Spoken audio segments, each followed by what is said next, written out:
Okay, thanks for checking out my YouTube channel, Robert's Video Machine. Don't forget to subscribe and give me a thumbs up as well. I really appreciate it on the video. In today's video, I'm going to be showing how to replace the rack and pinion. You can see it there. And this is on the 2004 Ford Mustang V6. And I'll put the compatible vehicles, and other vehicles should be very similar as well. But the first step, like I have it here, of course, jack up the car, remove the tires on each side, and I always disconnect the battery just to be safe. And the reason I'm replacing it is because I had a very bad leak. I don't know if you can see it there. It's coming from one of the, I don't know if they call them bellows boots, or there it is right there. It leaked. And it left a big huge puddle. I'm collecting it here, and it's basically the rack and pinion is bad and I gotta swap it out. So I already bought a remanufactured one because you can't get any new ones anymore. At least I couldn't find any. And another step that you need to do, let me get over here real quick,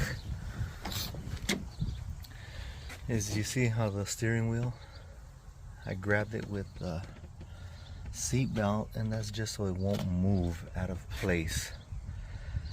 So unless you could have it not move some other way, but I usually do it this way just to be safe. So let's go ahead and get started. Let me see.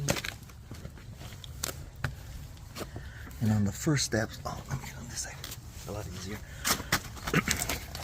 Let me see if I can see it here. Yeah, here it is. It's basically the outer tie rod. You remove the cotter pin from the top. I don't know if you can see it here. This thing is blocking. And then you remove the nut. So let me go ahead and do that.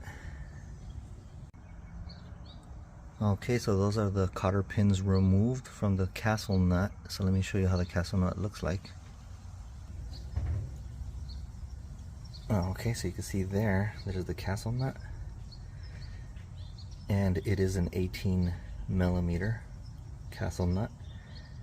And let me see, you can see there, this is where you're gonna have to tap, with a mallet or a hammer, just slightly to get it loose.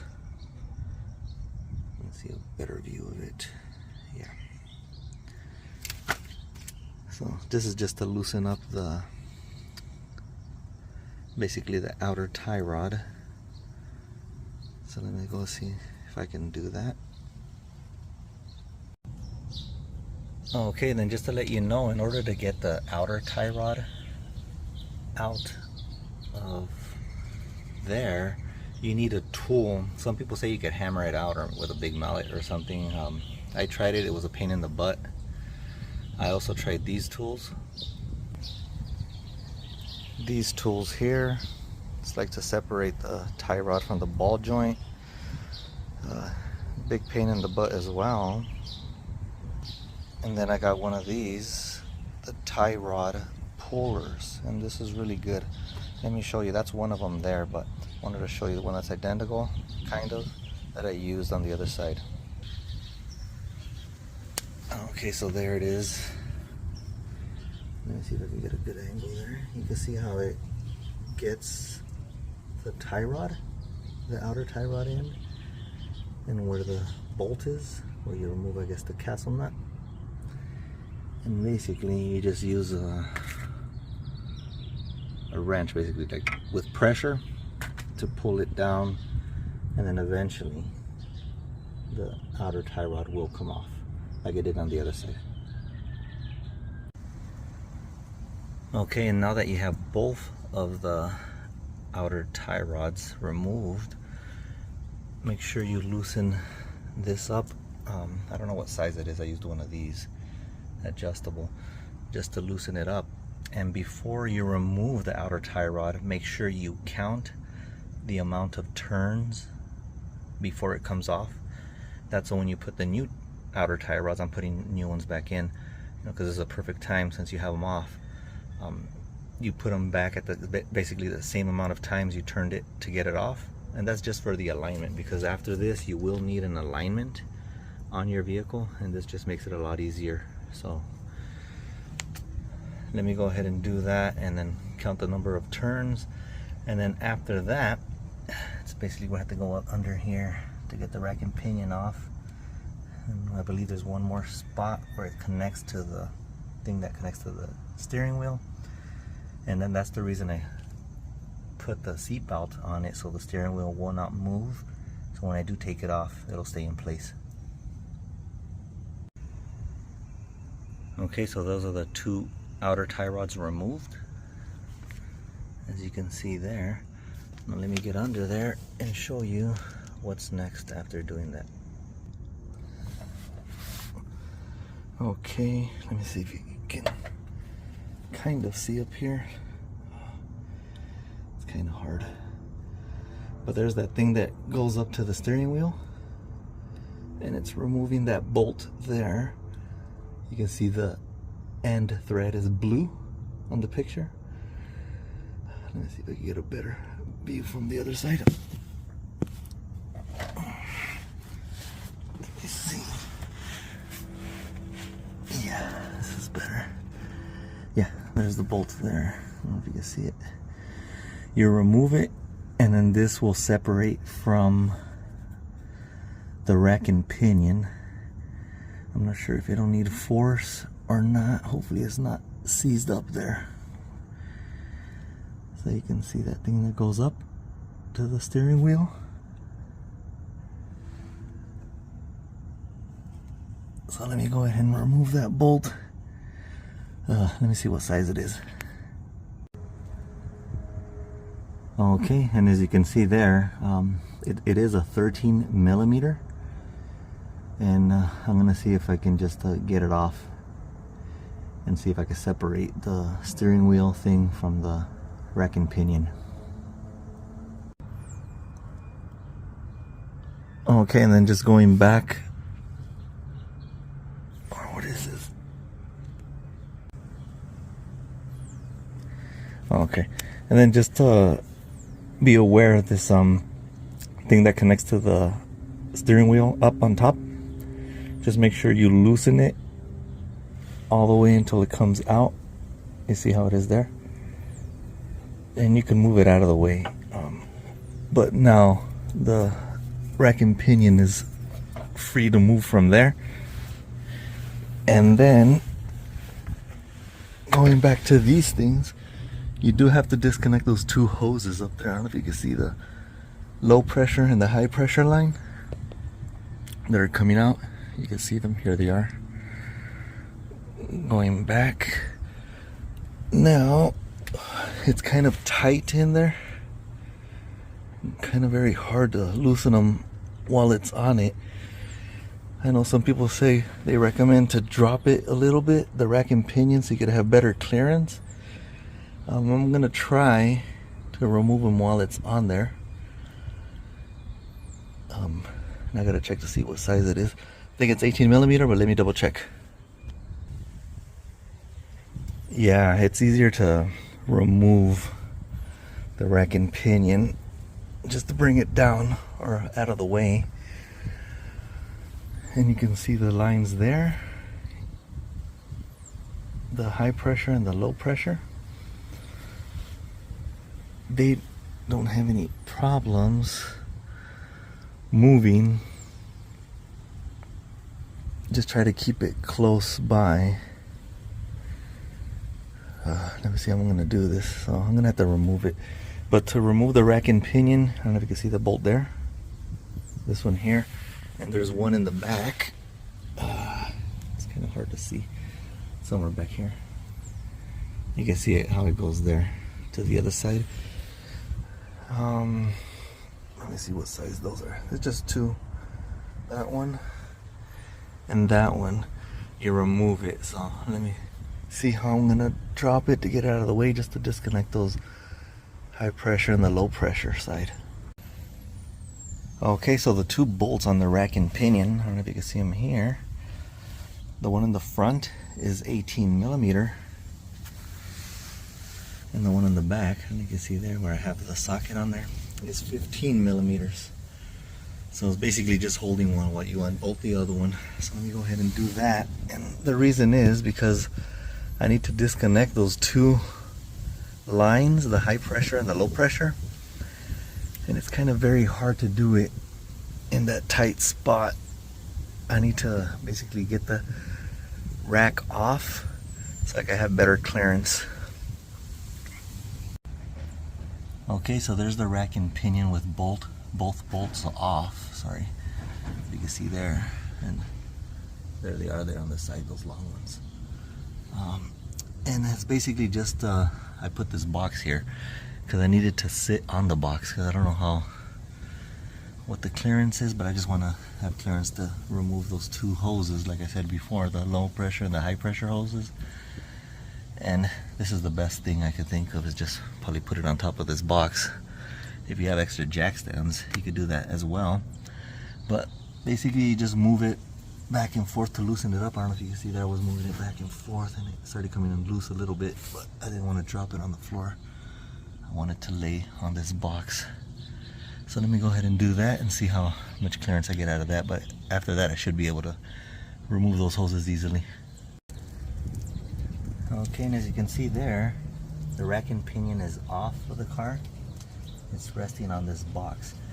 It's really not that heavy, but just this is a very strong box. It's sturdy. It was supposedly carrying Tide detergent, so it was a very heavy duty box. But you can see here, it's off of the chases, and you can see the bushings on there.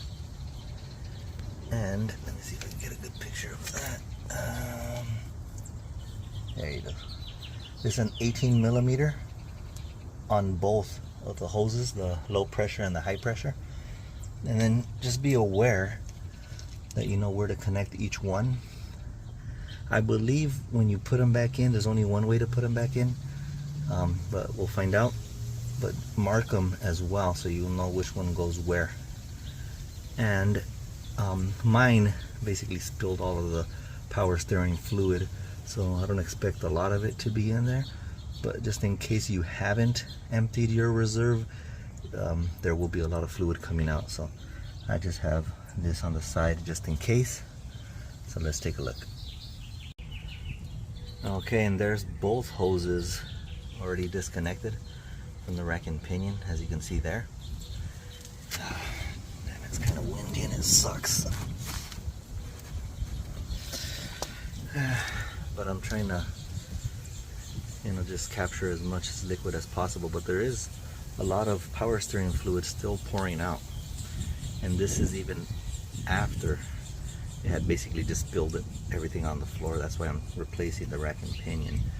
So I'm just gonna wait for it to completely leak out. And it's also a good idea to basically take the cap off from the top underneath the hood. Let me show you what I'm talking about. Okay, so this basically, just take the cap off of here.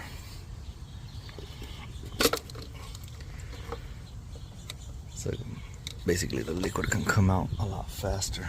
Let's see how it goes. Yeah, it's probably the same thing. So I'm just gonna wait till it clears out, and then I'm gonna put the rack and pinions side by side, the new one and the old one, just to make sure they are identical and there's no adjustments that need to be made or anything as far as the breather hoses or anything else. Okay, and then after removing the rack and pinion, make sure you put it side by side with your new one and the original one to make sure everything looks correct.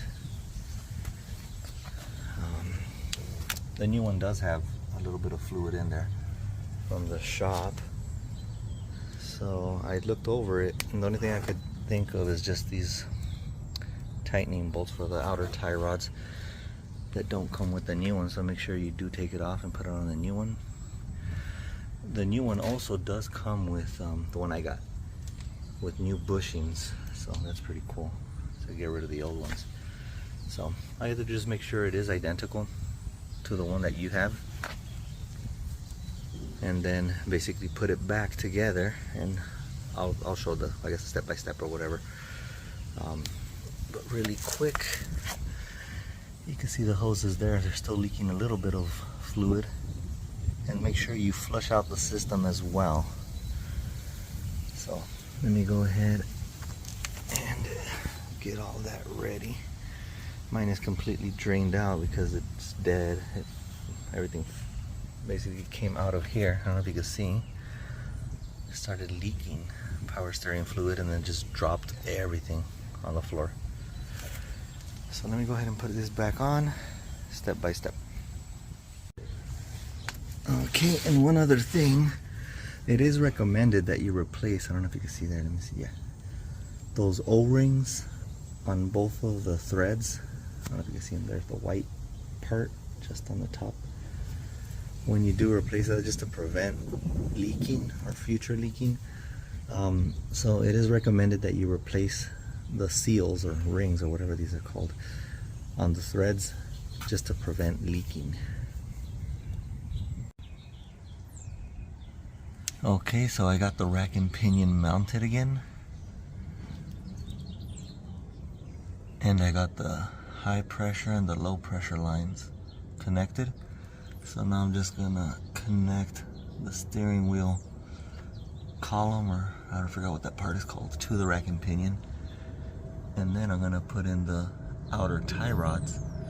And then don't forget to, the same amount of times you unscrew them off, you put them back the same way, just so they could be close to an alignment, but you still got to get it aligned afterwards. So let me go ahead and do that. Okay, I put the steering wheel column back with the rack and pinion, and then there's only one way it can fit, so you just have to move it around a little bit like the steering wheel. I needed to get someone's help to do that, so meanwhile I'm on the bottom to make sure it goes in correctly. And then also, just a side note on these, the high pressure and low pressure lines, they only go in one way, so like the high pressure does not fit in the low pressure, at least for the stock vehicles. I don't know if someone modifies it, it's another story. So let me go ahead and just put the outer tie rods back in, and that's it. Okay, so everything is back. I put the brand new outer tie rods because now is the perfect time to replace them. The cotter pins, everything is back. Of course, the rack and pinion is on there, and then the, you see there, the steering rack, or I forgot what it's called, the steering thing that goes to the rack and pinion is back. And all you have to do is just put the power steering fluid back in, and this is what I'm going to be using, the automatic transmission fluid. This is the Mercon, and this is for this type of vehicle. Even though it says automatic transmission fluid, it's the one that you use for the power steering fluid. So let me go ahead and fill it back up, and then after you fill it up, of course, you turn the wheel back and forth a couple of times while it's on and see if that goes down, and then just keep on filling it until it goes back to level.